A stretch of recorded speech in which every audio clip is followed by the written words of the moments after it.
60 years ago, Earth was attacked. We won the war, but they destroyed half the planet. Everyone's been evacuated. Nothing human remains.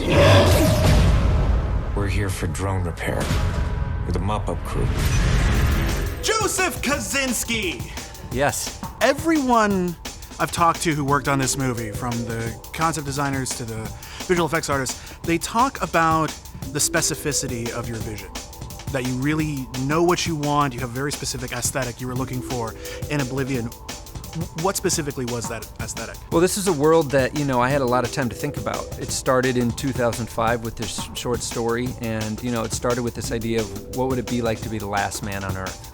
I feel like science fiction in the 1980s and 90s it went into a very dark place, probably starting with Alien in '79, which is one of my favorites. But a daylight science fiction film to me was something that would be new, different, and the idea of the technology of this movie set against a desolate but beautiful naturalistic landscape, to me, I thought visually would be different. And when I saw pictures of Iceland, to me it was instantly the world that I knew Oblivion had to be in. That kind of aesthetic to me came early. I did a couple images kind of exploring it in that first treatment, and that kind of guided me through the whole process.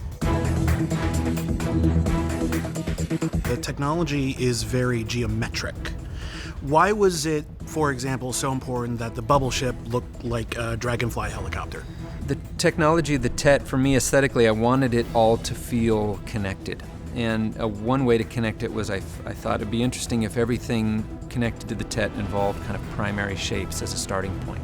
So the TET itself, the TET is short for tetrahedron. It's a tetrahedron-shaped space station. The bubble ship and the drones being built around the sphere, that kind of simplified geometric precision, I thought, was a good kind of concept to make Jack, Vika, the Sky Tower, the bubble ship, and the TET all feel like it was all part of one family, design-wise, which is revealed why as you get deeper into the film. What happens when you take a shape as simple as, say, a sphere and decide to turn it into a character like you do with the drones? Does that make it easier? Does that make it more difficult? Do you have to focus more on the motion?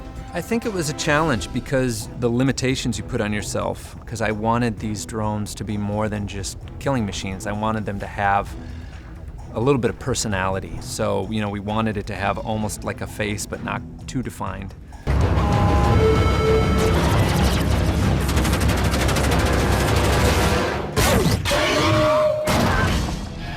The sound design of the drones was a huge thing we worked on with my sound designer, Red Kleiss, on giving them a voice that was unique. They were kind of the antagonist of the film for the first half, and it was important that they feel like a character.